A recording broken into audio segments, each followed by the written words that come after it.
Los asesinos seriales son figuras que generan un inmenso atractivo entre buena parte de la población, personajes que tal vez fascinan por ese interés mórbido que existe por descubrir las raíces de una maldad, los orígenes de una perversión.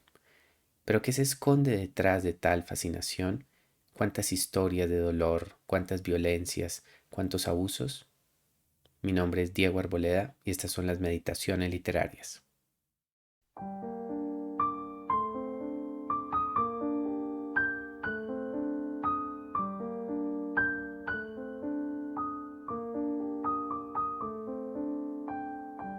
Quiero comenzar esta meditación literaria señalándole o más bien advirtiéndole a ustedes, mis queridos espectadores, que el día de hoy voy a trabajar un tema particularmente sórdido, el de los asesinos seriales. ¿Y por qué voy a hacerlo? Porque quiero explorar una de las novelas negras más célebres de la novelística colombiana contemporánea. Se trata de Satanás, novela publicada originalmente en el año 2002 y escrita por el escritor bogotano Mario Mendoza, nacido en 1964.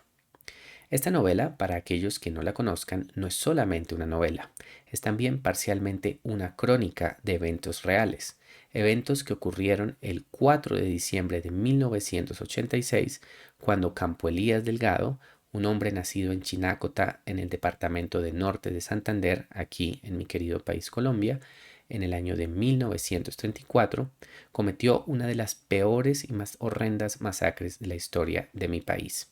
Una masacre que se conoce sobre todo con el nombre de la masacre de Poseto, nombre que se le daba o se le entregaba en ese momento a un célebre restaurante italiano que actualmente ya ha cerrado, pero que en aquel momento, en los años 80, era uno de los restaurantes más conocidos por la clase media, media alta bogotana. Se conoce bajo este nombre esta terrible masacre porque Campo Elías Delgado cometió la mayoría de sus crímenes en dicho restaurante. Pero quiero señalar, para empezar también en esta contextualización, que esta masacre que llevó a la muerte de 29 personas no solamente ocurrió en este restaurante, sino que comenzó en el domicilio personal de Campo Elías Delgado, cuando él asesinó a su madre, a madre con la que tenía una relación muy difícil, muy tóxica, muy compleja, y que fue el punto de inicio de una serie de violencias que lo llevaron a asesinar a algunos estudiantes, a una estudiante que él tenía, dado que él era profesor de inglés. Ya explicaré en un momento también las razones. Asesinó también a la madre de dicha estudiante, asesinó a varios de sus vecinos y luego sí fue al restaurante donde cometió la mayoría de sus crímenes. Es un espacio verdaderamente nefasto, es una historia horrenda, una historia que honestamente me cuesta también expresar incluso en este mismo momento, pero que creo que es necesario presentar para poder entender un poco las intenciones de Mario Mendoza dentro de la creación y el desarrollo de su novela y también dentro de la expresión de las nociones filosóficas que quiere explorar dentro de este texto. Antes de ello, quiero profundizar un poco más en la figura de Campo Elías Delgado. Delgado era un hombre que participó aparentemente, o al menos así lo decía en su momento, en la guerra de Vietnam. Fue un hombre que vivió durante casi una década en los Estados Unidos y cuando regresó a Colombia dijo que había sido parte del ejército norteamericano y que había participado en la guerra de Vietnam. Esta es una versión que aparentemente se ha descubierto que no es tan cierta, dado que se han recuperado sus registros de inscripción y de retiro del ejército norteamericano y al parecer él solo estuvo allí entre el año de 1975 y 1978, es decir, después de la finalización de la guerra de Vietnam. Es imposible saberlo, pero lo más probable es que efectivamente él no participó y que construyó más bien esta fantasía del guerrero que había participado en una de las peores guerras también de la historia norteamericana. Lo que sí tenemos seguro, lo que sí sabemos con certeza, es que una vez él se retiró del ejército norteamericano, Campo Elías Delgado regresó a Bogotá, a la capital de Colombia, y allí empezó a trabajar como profesor de inglés. También empezó a estudiar pedagogía, a explorar literatura también. Y fue en ese campo, en ese momento, cuando él estaba estudiando, que conoció al muy joven Mario Mendoza, que en ese momento era estudiante de la Universidad Javeriana, una de las más célebres universidades de aquí, de mi ciudad. Allí se estableció una especie de vínculo, no podemos decir amistad. Mario Mendoza en una entrevista lo señala claramente. Campo Elías Delgado era un hombre muy distante, muy remoto, no se puede hablar de una amistad, pero sí un vínculo en donde Mendoza descubrió los intereses que tenía Delgado por cierta literatura. De hecho, Delgado estaba escribiendo una tesis sobre las disyuntivas identitarias del Dr. Jekyll y Mr. Hyde de Robert Louis Stevenson. Creo que aquí ya empieza a señalarse un poco también algunas de las temáticas que Mendoza habría de trabajar posteriormente en su novela. Dentro de los horribles acontecimientos que ocurrieron ese día, debo añadir además que que Campo Elías Delgado buscó a Mario Mendoza ese mismo día o unos días antes. En eso no tengo total claridad, dado que en las fuentes que he leído hay varias versiones. Pero lo único cierto es que en un tiempo poco antes de la masacre, este hombre buscó a Mario Mendoza, quizás con el objetivo de asesinarlo o de despedirse de él. De la misma forma, ese mismo día, Campo Elías Delgado, el 4 de diciembre del 86, se dedicó a visitar distintas partes de la ciudad y se despidió de algunas amistades. Es una historia verdaderamente horrenda, horrenda, horrenda. Incluso en el periodo en el que esto ocurrió, Colombia estaba sumido en medio de las grandes y más terribles violencias del narcotráfico, pero incluso en ese marco, esta violencia fue particularmente atroz porque parecía provenir o estar inspirada en una tradición cultural distinta a la colombiana. En Colombia, que por supuesto ustedes lo saben, mis queridos espectadores, ha existido una larga historia de violencias, no resulta tan común ver este tipo de eventos de asesinos solitarios que masacran a muchas de sus víctimas, cosa que lamentablemente se ha visto con mucha más frecuencia en los Estados Unidos. De allí que Campo Elías Delgado resulte una figura inusitada, una figura explorada y una figura que lamentablemente sigue siendo tristemente recordada hasta el día de hoy. Pero bueno, más allá de la historia, de esta terrible, terrible historia real, es importante también ahora que empecemos a preguntarnos las motivaciones de Mario Mendoza para crear este texto, Satanás. Debo señalar aquí que Satanás no es ni mucho menos un texto dedicado exclusivamente a Campo Elías Delgado. Aquellas personas que tengan esta expectativa o que se acerquen a esta novela con esta expectativa se verán defraudadas porque no es así. Esta es una novela que por el contrario está estructurada alrededor de varios otros personajes ficcionales que en su momento terminan uniéndose en un punto final en la masacre de Poseto. La figura de Campo Elías Delgado es más bien una figura secundaria dentro de la novela, una figura que sin embargo dentro de sus características psicológicas presenta algunos de los temas centrales de toda la narrativa. ¿Sí? Y es por tal razón que decidí elegir un pasaje que pertenece hacia el final de la novela, en donde Campo Elías hace una serie de reflexiones sobre su pasado. Una serie de reflexiones que creo yo pueden permitirnos dilucidar de nuevo, insisto, no solamente las intenciones de Mario Mendoza en el momento de la creación de esta narrativa, sino también explorar con mayor profundidad las motivaciones de un asesino en serie. Motivaciones que señalo desde ya en este caso y en muchos casos está profundamente permeada por un discurso misógino, un discurso machista y un discurso en donde el individuo masculino, arrastrado por una serie de discursos extremos y grotescos propios de una sociedad patriarcal degradada y violenta, llega hasta el punto de cometer un horrendo homicidio. Entonces vamos a leer un pasaje, precisamente el pasaje que acabo de mencionar, y después haremos la reflexión pertinente. Muchas gracias por su interés, gracias por estar aquí.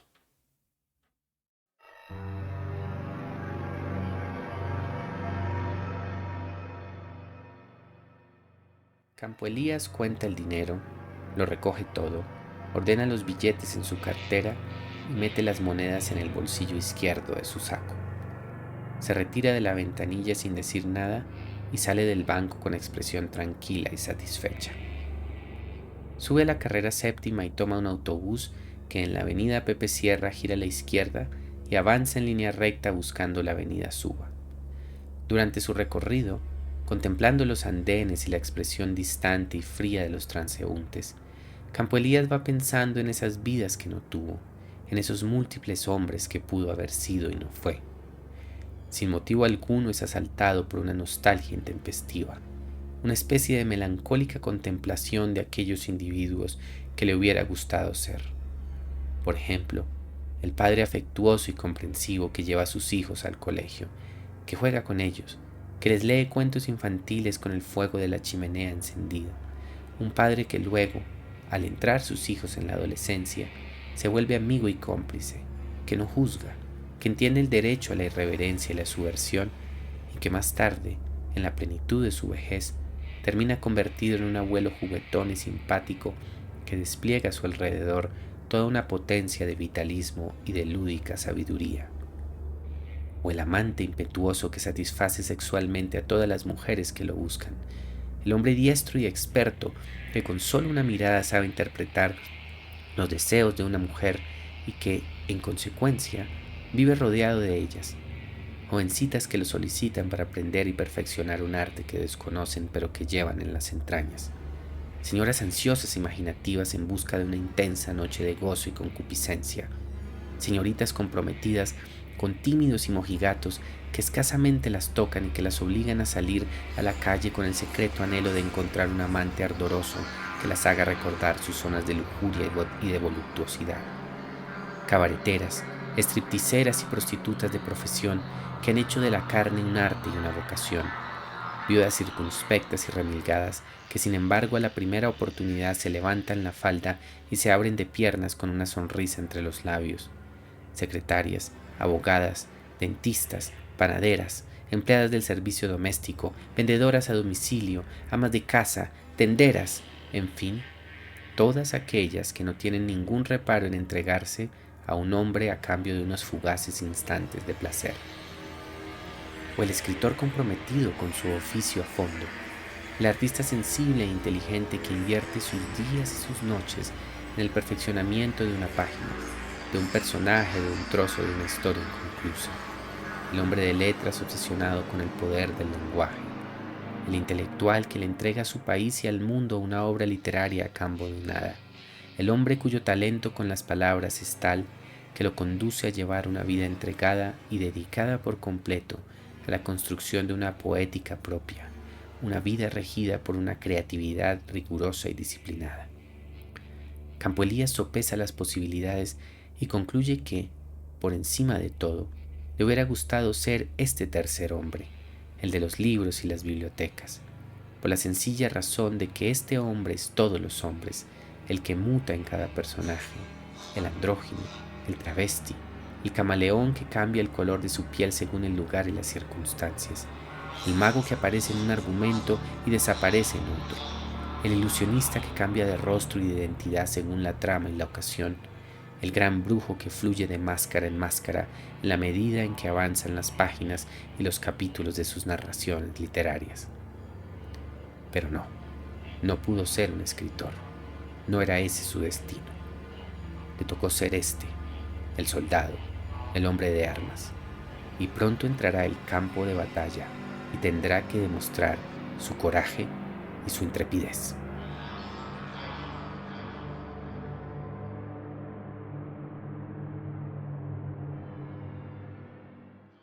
Como señalé anteriormente, este pasaje pertenece al final de la narrativa, un momento cuando Campo Elías Delgado ha cruzado ya todos los límites y se prepara para iniciar una serie de acciones violentas y profundamente desoladoras. Es un momento que para mí tiene un particular interés, no solamente por la calidad de la escritura, ni tampoco necesariamente, aunque es un elemento muy valioso, por la cualidad introspectiva que posee, que nos permite adentrarnos al menos por un instante en el pensamiento violento de este individuo, sino también porque permite trascender esas violencias características, tristemente características de algunos momentos de la historia de mi país, de mi querido país Colombia, sino que también trascienden y permiten entrar a una reflexión sobre violencias que son características también de un universo patriarcal, de un universo masculino, de un universo machista y misógino que en casos extremos y patológicos como este de Delgado pueden conducir a actos de brutalidad y de violencia. Entonces vamos a explorar esas características. En primer lugar, quiero que observemos esta anécdota, esta pequeña imagen con la que comienza el pasaje. Vemos que Campo Elías Delgado está saliendo de un banco, ¿sí? Está recogiendo unas monedas y se retira de una ventanilla y sale de un banco. Esto está inspirado en un acontecimiento real ocurrido ese mismo día, el 4 de diciembre de 1986, cuando Delgado fue a retirar todos sus ahorros de su banco, de su cuenta de ahorros.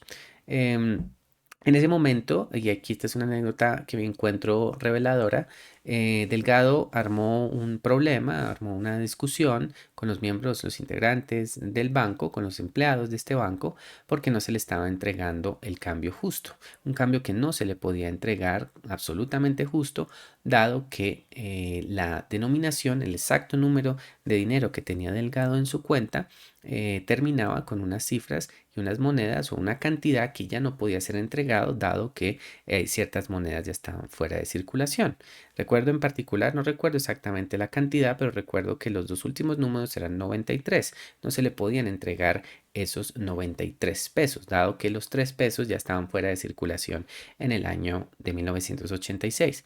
Sin embargo, Delgado insistió incluso violentamente y eventualmente los empleados del banco se vieron en la obligación de encontrar monedas descontinuadas para darle dicho cambio. Entonces, observemos eso, observemos eso. Lo primero es la imaginería del banco, ¿no? Este espacio económico, un espacio que por supuesto influencia profundamente las decisiones de todos nosotros y que por supuesto ha estado o ha marcado actos de extrema locura o de desesperación que se observan en muchos personajes de la historia. Y eso es algo que observamos a lo largo de esta narrativa, de este texto de Mario Mendoza, la necesidad económica de Campo Elías Delgado, que si bien tiene una posición relativamente acomodada, cada vez ve cómo sus posibilidades se van reduciendo más y más, ve cómo sus anhelos de ser escritor resultan imposibles por su edad, por su falta de disciplina, por lo que él mismo considera una falta de talento, ve cómo los trabajos temporales que él tenía como profesor de inglés se van extinguiendo y ve cómo en general en ese momento de su vida en donde él considera se encuentra ya al principio del crepúsculo de su vida, ya no hay opciones. Entonces está este tema de esta necesidad económica, en primer lugar. En segundo lugar, quiero que notemos ese exagerado sentido del orgullo personal, ¿no? Ese deseo de ser respetado a toda costa y que lo lleva incluso, como ya señalé, a ser violento, a ser exigente, a exigir todo el cambio. Es esta actitud de absoluto rechazo ya a un orden social, un orden que siente, al menos siente Delgado, lo insulta, lo humilla, lo limita por completo y que por tanto exige una respuesta igualmente humillativa, igualmente violenta, igualmente agresiva, ¿sí? Em, Ese es un detalle particular que yo creo que es particularmente importante o logrado, dado que empieza a acercarnos, así sea de una manera muy indirecta y por supuesto de una manera muy particular a las violencias de este ser y a las realidades que nosotros también hemos quizás podido experimentar con esta necesidad económica. Entonces, un primer elemento. Después vemos el viaje, la noción de un último viaje, el viaje del héroe, si ustedes quieren. Es algo particularmente interesante lo que aquí se ve. Es esta interpretación del mismo Delgado como una persona que está cumpliendo una última misión.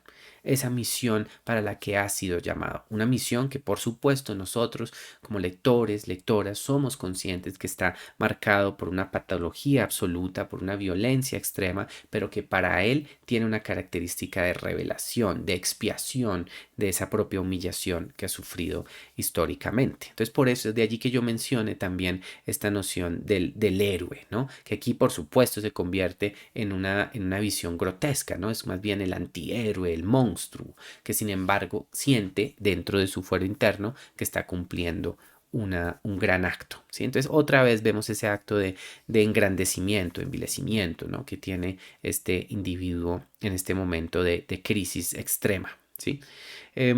Observamos también, digamos, que en ese instante Campo Elías Delgado se entrega a una meditación y empieza a pensar sobre todos esos seres que habría podido ser. Y antes de entrar a ellos, quiero señalar que para mí este es uno de los temas, o quizás el tema más importante de esta novela, además de, por supuesto, ¿no?, lo que es la violencia, el amor, etcétera, de esta novela. Para mí el tema más relevante es el de la identidad, el de la búsqueda de una propia identidad. Si a ustedes les interesa este tipo de temas, porque advierto, obviamente, ya lo dije al inicio de esta meditación, esta es una novela particularmente oscura, una novela particularmente violenta, muy sexual, con unas escenas sexuales explícitas y en mi opinión a veces un tanto innecesarias, tal vez un tanto repetitivas. Si a ustedes les interesa este tipo de texto, deben saber que en la narrativa encontramos varios personajes que, como ya señalé, son ficcionales, que en todos los casos están buscando una identidad nueva, están en un momento de crisis, un momento en donde después de haber vivido una serie de vicisitudes se ven obligados a una transformación. No voy a entrar aquí en detalles para darle la oportunidad a aquellos que no hayan leído la novela en caso de que deseen hacerlo, pero sí señalo que tenemos como otros personajes, tenemos a una mujer que viene de un contexto de inmensa necesidad económica y que ha tomado una serie de determinaciones particulares que la han convertido, digámoslo superficialmente, en una ladrona, sí, pero dejémoslo ahí. Tenemos a un pintor que se encuentra también en un momento de crisis después de haber alcanzado un aparente éxito, dado que no se encuentra a sí mismo a nivel emocional y estético, y que ha tenido pues una relación particularmente compleja con una mujer, con una antigua pareja. Y tenemos un tercer caso que es la de la figura de un sacerdote que también está viviendo una crisis espiritual, principalmente porque se ha enamorado de la mujer que le colabora en la parroquia y siente una inmensa culpa por tener esta relación sentimental con esta mujer. Entonces, estas tres tramas, y sumada por supuesto a la Campo Elías Delgado, que insisto, en la novela al menos resulta muy secundaria, se unifican todas ellas alrededor de la búsqueda de una identidad, del reconocimiento de que nosotros como seres humanos somos seres complejos, somos seres ambivalentes, seres que tienen diversos rostros y que en determinados momentos, en momentos de crisis, debemos elegir una nueva máscara o debemos elegir un nuevo personaje. ¿Quiénes somos? ¿Cómo nos entendemos? Este también, en el caso de Campo Elías, se ve particularmente reforzado con la figura o con el texto de El Dr. Jekyll y Mr. Hyde de Robert Louis Stevenson. Un texto que, bueno, creo que todos conocemos, es un gran clásico de la literatura que nos habla precisamente de esta escisión del individuo, de esta aparición de un hombre aparentemente recto, aparentemente seguidor de un orden social y una criatura, Hyde, que esconde, como lo dice su nombre, Hyde en inglés, que esconde un montón de violencias, de impulsos y por supuesto de liberaciones de toda esa libido y de todos esos deseos reprimidos que nuestro ser social ha aplastado o que ha denegado. ¿Sí? Esto, por supuesto, tiene muchísimo que ver con el mismo predicamento que vive Campo Elías Delgado a lo largo de la novela. Este reconocimiento de que su propio ser, su propia individualidad está escindida, que todo aquello que él anhelaría ser se ve totalmente frustrado por una serie de elementos que él considera lo han afectado y que le han impedido convertirse en ese gran individuo que quiere ser. Y de allí es que él toma también esta decisión de lanzarse a este baño de sangre. Es una imagen también muy diciente y que lamentablemente, insisto, tiene o refleja muchas realidades de muchísimos asesinos seriales, de estos asesinos en masa que entran en un momento de crisis y deciden cometer un horrendo crimen en búsqueda de un presunto reconocimiento, de un presunto recuerdo histórico, de una presunta grandeza, ¿no? Que por supuesto resulta en nuestros ojos totalmente violenta y brutal, ¿no? Pero desde la perspectiva individual está otra vez eso. Entonces quiero que vayamos viendo las características propias de este individuo, ¿no? Vemos este exagerado sentido del orgullo, este acto particular de violencia y por supuesto también esta pregunta sobre su propia identidad que lo lleva en un momento de crisis a una a un acto de exceso, a un acto de presunto reconocimiento que está marcado por la violencia. Entonces, observemos cómo esta ruptura de identidades, en este caso, en este pasaje en particular, trasciende la dualidad. Ahora vemos ya no solamente lo que siente el mismo Campo Elías Delgado, esa realidad física de sentirse como un fracasado profesor de inglés versus ese ser liberal, no liberal, totalmente liberado más bien, que él tiene dentro de sí, y que ahora se avanza o se expresa o no se expresa lo que él hubiera querido ser, las potencialidades, los sueños que él tenía en su mente, ¿sí? Entonces, uno de ellos es el del padre. Y antes de empezar ahora sí lanzarme llenamente a estos podrían haber sido, estas otras identidades, quiero que veamos cómo todas ellas expresan distintos ángulos posibles de ese hombre, de un hombre entendido como género, ¿no? Ese gran hombre, ese exitoso hombre. Y es aquí donde nosotros también podemos hacer una reflexión o una meditación o sí, un análisis más minucioso de las expectativas que muchos hombres presuntamente deben cumplir dentro de un discurso patriarcal. ¿Sí? Y el primero de ellos, por supuesto, que es el que está aquí presente, es el del padre. Pero no solamente un padre cualquiera, sino un padre perfecto, un padre afectuoso, comprensivo, que ama a sus hijos, que juega con ellos, que les lee cuentos, que los respeta profundamente conforme van creciendo y que una vez se transforman en adolescentes, se convierte en un amigo y cómplice, que no juzga, que entiende su derecho a la irreverencia y la subversión y que en la plenitud de su vejez termina convertido en un abuelo juguetón y simpático, y que expresa también una profunda sabiduría. Todas las características están allí, pero la más importante, por supuesto, que dentro de este discurso se define al hombre es el de la paternidad, el de un correcto ejercicio de la paternidad. Una paternidad entendida no como un acto de opresión o de imposición, sino uno de constante enseñanza y de respeto por esos seres que son mis hijos, que son, sí, mis descendientes, y que eventualmente se transmuta ya en la vejez en un acto de entrega de sabiduría. ¿Sí? Están todas las etapas propias de esta paternidad presunta. Aquí, por supuesto, resulta inevitable mencionar un otro elemento autobiográfico de la vida de Campo Elías Delgado, y es que su propio padre se suicidó a una temprana edad, después de haber sido una figura más bien ausente y violenta en la figura de Campo Elías Delgado. Entonces aquí hay otro elemento característico de muchas historias, de muchas situaciones de asesinos seriales, que es la falta de una presencia paterna o de una presencia afectiva, filial en una primera infancia. Lo vemos con claridad. De allí que es obvio que Campo Elías Delgado tenga esta fantasía de ser el buen padre, ¿no? Esta figura protectora, dadora también. Porque por supuesto, ¿no? También dentro de estos discursos masculinos patriarcales, la visión del padre se conecta con el que entrega constantemente y lo entrega todo. Entrega, por supuesto, el conocimiento, entrega también la emoción, entrega permanentemente. Bueno, entonces ahí tenemos un elemento. Pero quizás más atractivo para mí, para este análisis, resulta el siguiente, el del amante impetuoso. ¿Sí? Miren cómo buena parte de esta cita que ustedes pueden ver en pantalla está entregado justamente a la definición de ese amante impetuoso. Y es que ahí vemos esa otra cara de la masculinidad estereotípica, de la masculinidad patriarcal, una masculinidad en donde el hombre se define ante todo por su capacidad de entregar una satisfacción sexual a una mujer, ¿no? Pero no se trata de una satisfacción sexual, creo que ustedes lo habrán notado en la lectura, una satisfacción sexual de tipo emotivo, de tipo empático, no, sino que se trata es más bien de una expresión brutal de deseo, ¿no? Este individuo que a través de su fuerza portentosa logra manifestar de la forma más intensa posible un discurso lleno de visceralidad, lleno de potencia, lleno de agresión incluso, ¿no? En donde sí, el hombre se expresa como esta especie de figura épica e invencible a través de su sexualidad.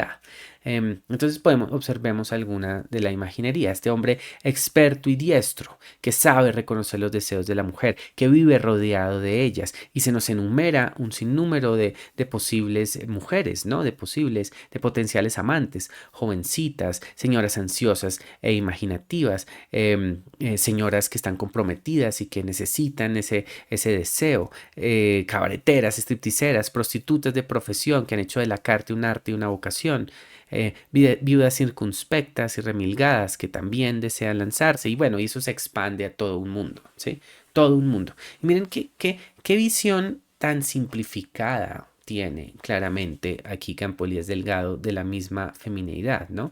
La mujer en este contexto hipermasculinizado e hipermachista únicamente se define o se entiende por su satisfacción sexual. Una satisfacción sexual que, dicho sea de paso, no pueden obtener ellas mismas, sino que necesitan de esta figura masculina para llenarse, para quedar plenas. Por supuesto, este es un discurso profundamente machista, es un discurso misógino, que de nuevo concibe a la mujer ya sea como un objeto de extrema pureza y virginidad o un objeto de corrupción, de deseo y de lujuria, una figura que bajo esta visión misógina únicamente puede impulsar al pecado y a la depravación. Entonces es muy diciente que en este viaje épico que hace la mente de Campo Elías Delgado, en esta exploración de este tapiz del universo femenino, todo esté conectado alrededor del sexo y de un sexo que solo es posible solo puede obtenerse a través de esta figura masculina, de esta figura, de este gran macho alfa, por así decirlo, ¿no? Que solo puede, que entrega y satisface a todas estas mujeres, ¿sí? En ningún momento existe una exploración también de las riquezas emocionales, de la posibilidad de un vínculo distinto entre un hombre y una mujer, que no esté necesariamente o únicamente mediado por el sexo, sino que también tenga componentes emotivos, anímicos, intelectuales, sobre todo intelectuales. Ustedes habrán notado, aquí no hay ninguna noción de intelectualidad, de filosofía, de metafísica, nada, en lo absoluto. Todo es cuerpo, cuerpo, cuerpo, cuerpo, cuerpo, cuerpo. Cuerpo en donde este hombre cumple un rol, una satisfacción, un poder. Y yo insisto, miren, veamos cómo esto en esta radiografía de un asesino serial, nosotros también podemos ver una expresión extrema de los grandes pesos que los individuos masculinos han tenido históricamente dentro de un discurso patriarcal. Por supuesto que han tenido muchísimas ventajas históricas que resultan innegables, pero también me pregunto a nivel discursivo lo limitado que esto resulta para el desarrollo de una genuina identidad personal dentro de un individuo masculino, de cómo dicho individuo masculino debía cumplir una serie de expectativas prehechas que estaban siempre conectadas con una satisfacción económica, con un poderío económico, con una gran capacidad para la paternidad y, como vemos en este caso, también una potencia sexual irreductible, ¿sí? Que por supuesto, ¿no? También se conecta con otros clichés, ¿no? Como el tamaño del falo, la duración de la potencia sexual, la cantidad de amantes, y por supuesto conectado, por supuesto, también con la idea de una cualidad casi de Don Juan, ¿no? De Casanova.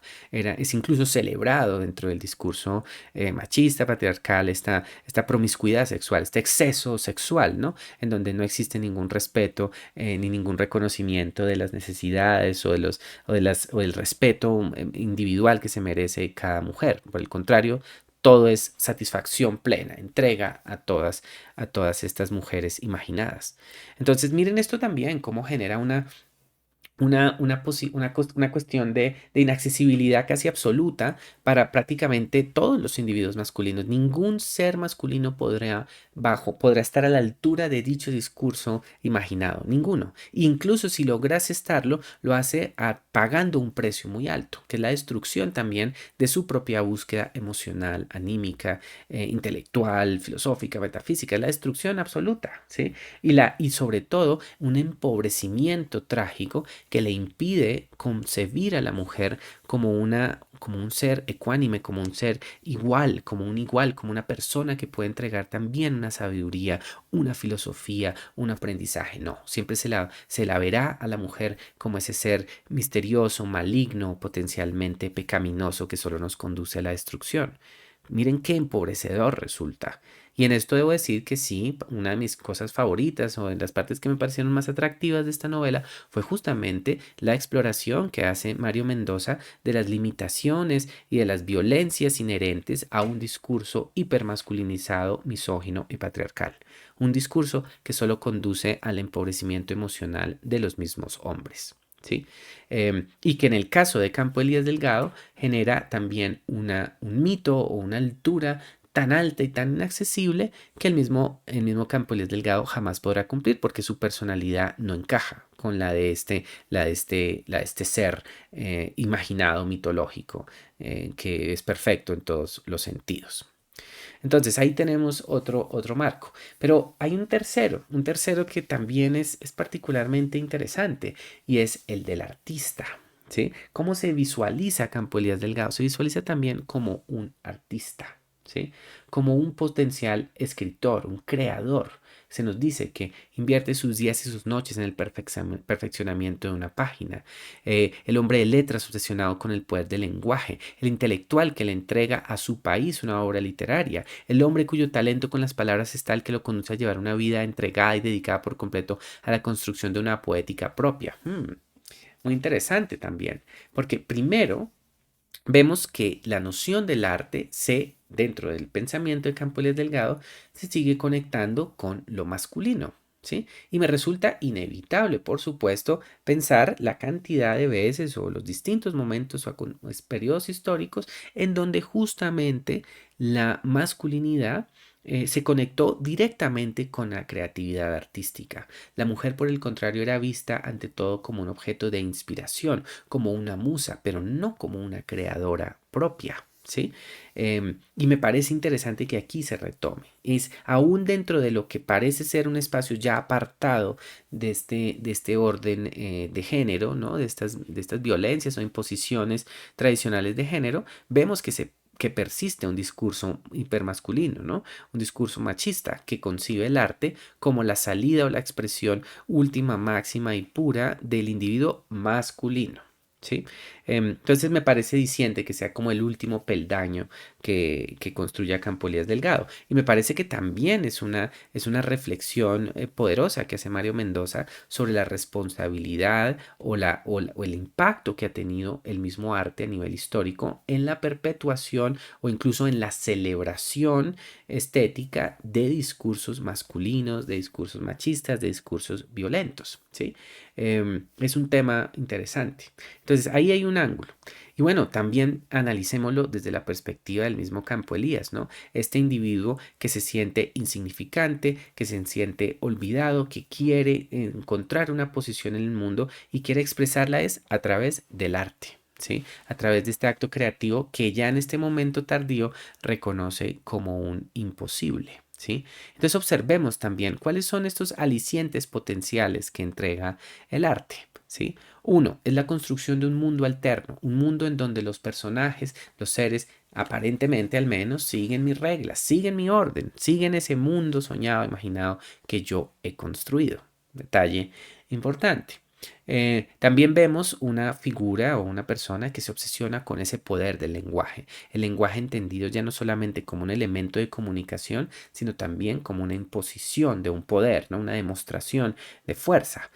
Ahí hay también otro discurso que fácilmente podríamos conectar con las dinámicas históricas, a veces hasta clichés, ¿no? Del artista bohemio que seduce a mujeres a través también del poder de su palabra, ¿no?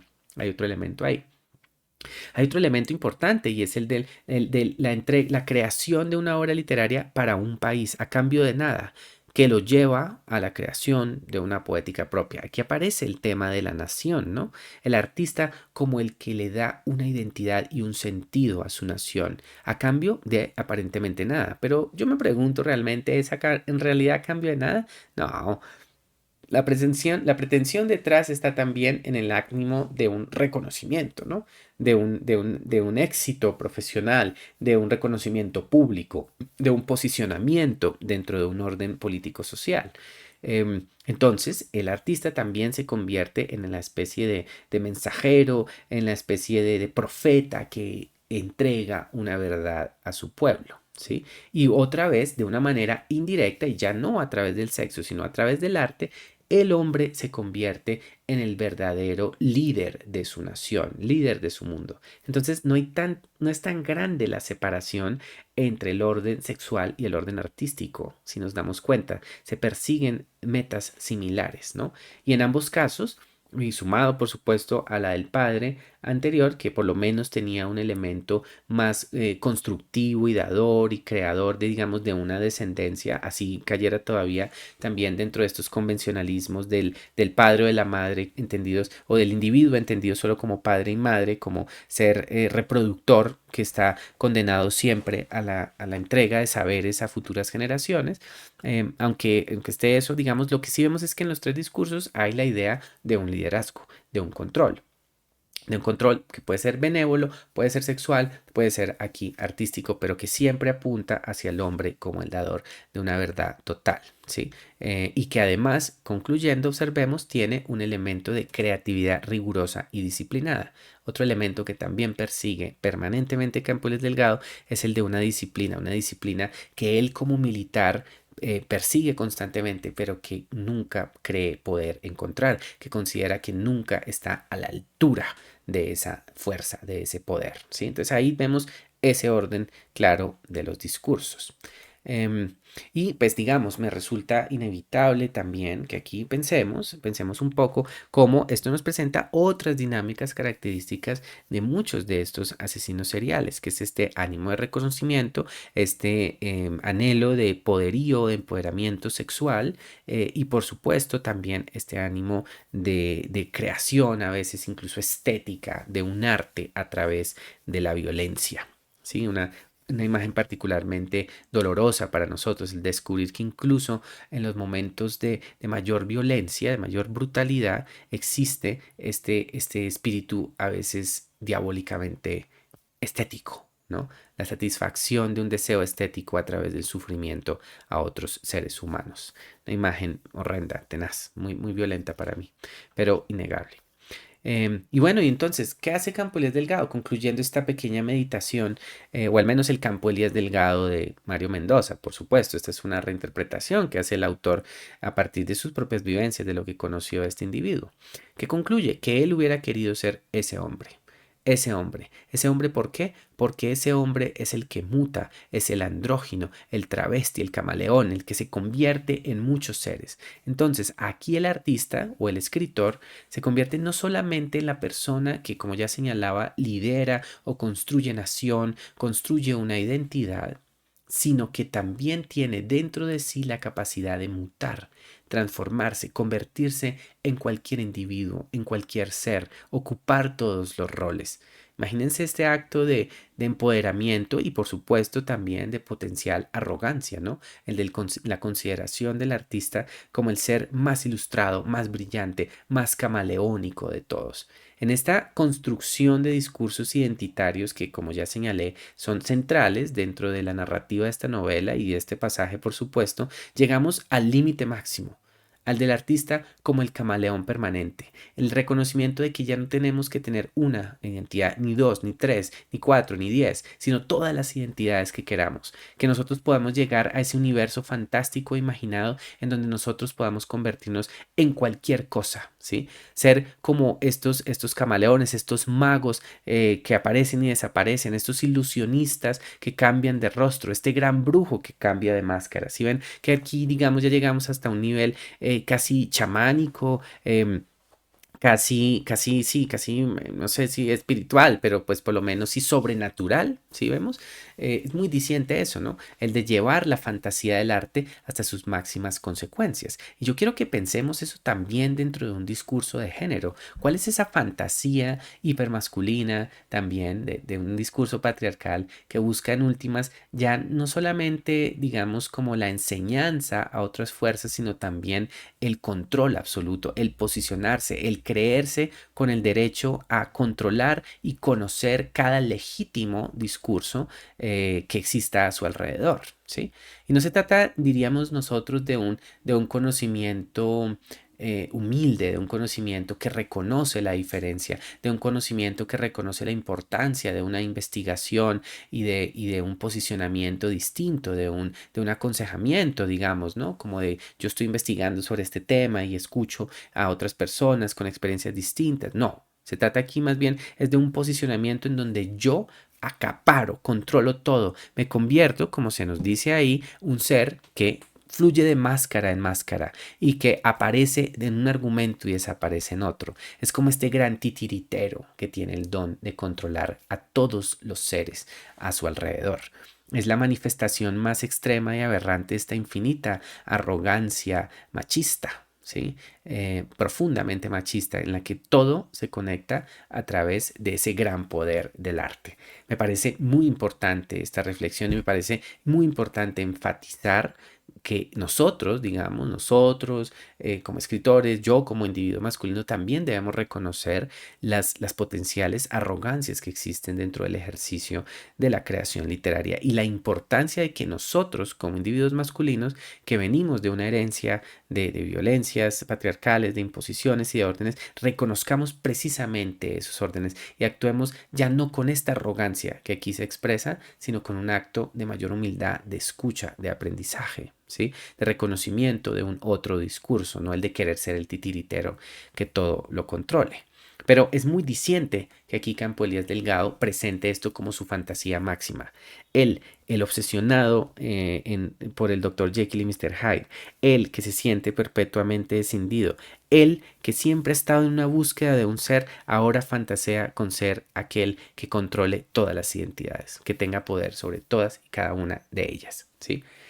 Pero sin embargo, y aquí termina este vuelo de este personaje, de este asesino, termina el vuelo, el pensamiento con el reconocimiento de la imposibilidad de ese logro, de esa fantasía que él está queriendo alcanzar, esa fantasía en donde él podía ser al mismo tiempo padre, amante, destructor, artista, todo, ¿sí? Descubre que no puede ser y que lo único que le queda es ser el soldado, el hombre de armas, el destructor, el aniquilador. Es lo único que él puede ser, ¿sí?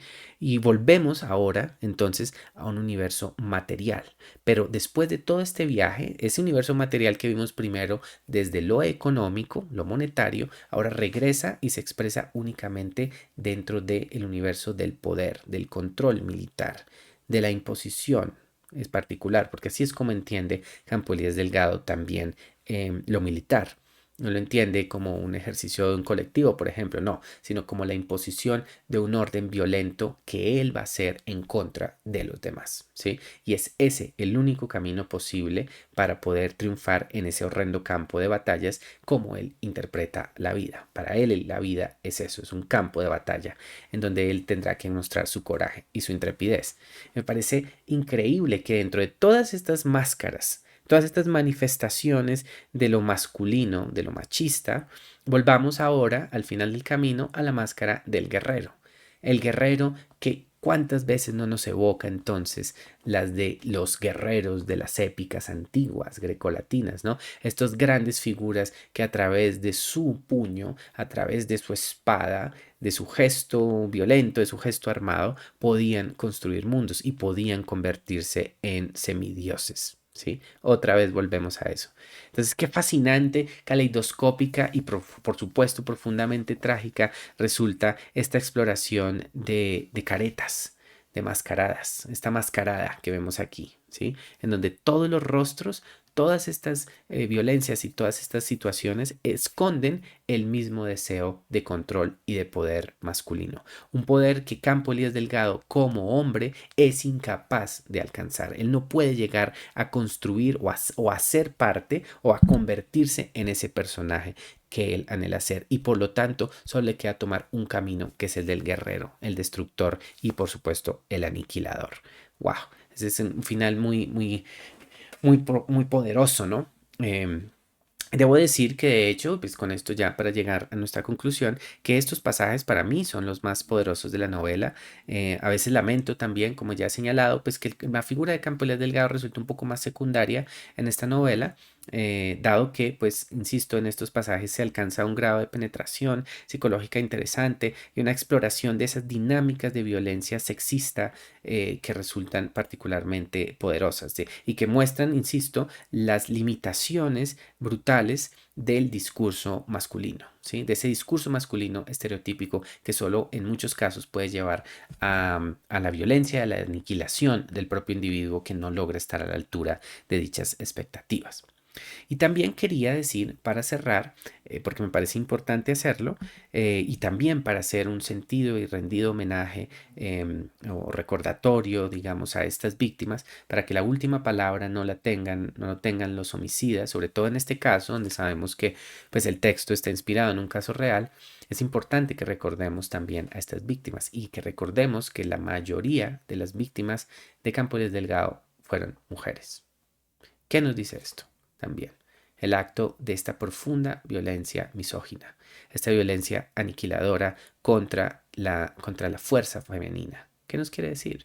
Yo creo que es precisamente una manifestación de las falencias de esas caretas, de ese individuo que por ser incapaz de encontrar su propia identidad, su propio destino, tuvo que dedicarse a destruir el destino y la vida de muchísimas mujeres. Es una manifestación, por supuesto, de esa profunda misoginia, de esa profunda violencia en contra del cuerpo femenino que muy lamentablemente ha sido y sigue siendo el centro de muchas sociedades y que debemos transformar radicalmente a través de un ejercicio de reflexión profunda, de reconsideración, de reposicionamiento digo yo como hombre, en mi caso, de los discursos masculinos. Es indispensable que esto cambie, que exista un reconocimiento también de parte de los mismos hombres de la inmensa responsabilidad que tienen en la construcción de sus propias identidades y en el inmenso respeto que deben tener por esos discursos femeninos para no caer en esos discursos machistas, violentos, destructores que solo pueden concebir a las mujeres como objetos de deseo, como objetos de exaltación mística o, como vemos en este caso, objetos que merecen la destrucción y la aniquilación. Que sea este un espacio también, insisto, para recordar a estas mujeres que cayeron ese 4 de diciembre de 1986 y para reconocer la importancia de una renovación de un discurso que ojalá algún día nos lleve a la aniquilación, a la eliminación, ahora sí, ya no de individuos, ya no de mujeres, ya no de cuerpos, sino a la destrucción completa de este discurso de violencia que tanto mal ha traído en diversas sociedades y en diversos momentos históricos. Muchísimas gracias, mi nombre es Diego Arboleda, estas son las meditaciones literarias y hasta una próxima ocasión.